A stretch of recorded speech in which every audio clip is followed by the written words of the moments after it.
Assalamualaikum warahmatullahi wabarakatuh. Sahabat cinta Quran yang dirahmati Allah.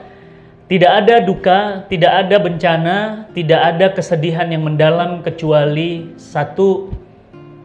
seorang muslim takut kepada agamanya sendiri. Seorang muslim alergi terhadap syariah. Seorang muslim takut terhadap khilafah. Seorang muslim bahkan sampai pada level benci kepada agamanya sendiri. Kepedihan yang mendalam ini tentu beralasan karena yang pertama, memang ada upaya menakut-nakuti umat agar takut kepada agamanya sendiri. Yang kedua, karena memang umat Islam enggan belajar Islam. Semakin parahlah kondisi, semakin lengkaplah penderitaan karena memang ada upaya dari pihak eksternal untuk menakut-nakuti Islam, menakut-nakuti kaum muslimin untuk berislam.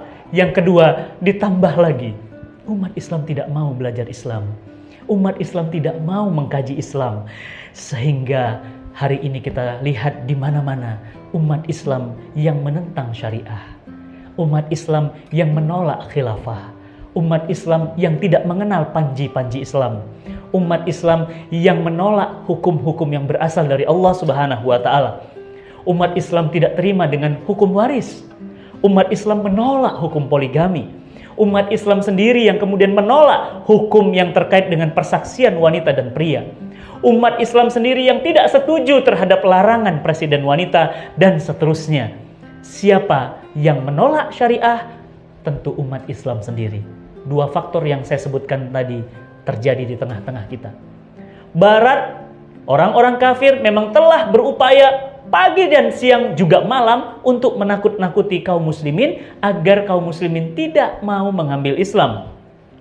Maka kalau mengambil Islam berarti terjadilah kemunduran. Kalau mengambil Islam ketertinggalan. Kalau mengambil Islam kembali ke zaman batu. Kalau mengambil Islam maka terjadilah kesengsaraan. Ini yang terus dikampanye, ini yang terus diopinikan oleh Barat agar kaum muslimin takut terhadap Islam. Yang kedua, umat Islam rendah kesadaran untuk belajar Islam secara mendalam.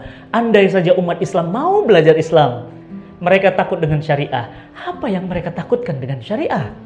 Bukankah syariah itu adalah aturan yang maha sempurna, dari yang maha sempurna Allah Subhanahu wa Ta'ala untuk mengatur diri kita. Bahkan Allah Subhanahu wa Ta'ala berfirman, "Al-yauma akmaltu lakum dinakum wa atmamtu 'alaikum ni'mati wa raditu lakum Islam madina." Hari ini telah aku turunkan Islam sebagai agama yang sempurna untuk kalian, sebagai syariah yang sempurna untuk kalian, dan aku cukupkan nikmat itu dan aku telah ridhoi Islam menjadi agama kalian.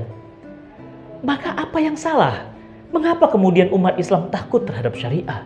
Mengapa umat Islam takut? Umat Islam fobi terhadap syariah. Mengapa umat Islam adalah pemimpin garda terdepan terhadap penentangan agama untuk agamanya sendiri? Oleh karena itu sahabat cinta Quran yang dirahmati Allah, tentu dua syarat tadi, tentu dua sebab tadi. Yang pertama adanya upaya, yang kedua ditambah enggannya umat Islam belajar Islam. Bayangkan, Islam di Indonesia, 58% umat Islam tidak bisa baca Quran. Ini adalah sebuah fakta, nyata, data bahwa umat Islam tidak mau, enggan untuk belajar Al-Quran yang merupakan sumber hukum syariah yang diturunkan Allah Subhanahu wa Ta'ala untuk kita. Ini merupakan bukti. Oleh karena itu sahabat cinta Quran yang dirahmati Allah, tidak ada lagi yang bisa menghambat, menakut-nakuti umat Islam jika memang kita sendiri yang memiliki antibodi yang kuat, memiliki daya tahan tubuh yang kuat, yakni jika kita belajar Islam secara benar, maka opini apapun yang masuk kepada kita tentu akan otomatis tertolak karena kita sudah memahami agama yang sempurna ini. Maka sahabat cinta Quran yang dirahmati Allah, tidak pantas seorang mukmin takut terhadap syariahnya sendiri. Sangat tidak lumrah, bahkan tidak bisa dimaklumi seorang muslim bahkan menentang. Bahkan dikatakan, kami adalah orang yang pertama kali akan menentang jika syariat Islam diwujudkan. Tapi nama mereka Ahmad, nama mereka Muhammad, nama mereka Ulil, nama mereka Gunawan Muhammad, nama mereka Lutfi Saukani, nama mereka nama-nama muslim. Akan tetapi mereka adalah orang yang terdepan menghalangi diterapkannya hukum-hukum Allah untuk mengatur kehidupan manusia. Maka sahabat cinta Quran yang dirahmati Allah, Tidak ada pilihan bagi kita. Yang pertama, untuk terus belajar Islam lebih dalam, lebih semangat, dan terus mengkajinya semakin dalam dan semakin bersemangat. Yang kedua, menyadari bahwa hukum-hukum Islam itu adalah sumber kebaikan, dan jika tidak diterapkan akan menimbulkan keburukan.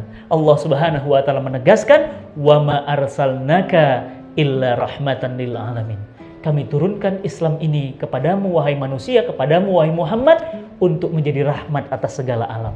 Maka bagaimana Islam mau menjadi rahmat jika untuk diterapkan pun penentangnya adalah umat Islam sendiri?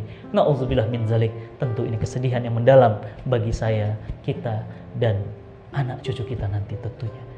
Semoga Allah Subhanahu wa taala memberikan kekuatan, kesabaran agar kita terus mendalami dan mencintai Islam dan merindukan hidup dalam naungan Islam.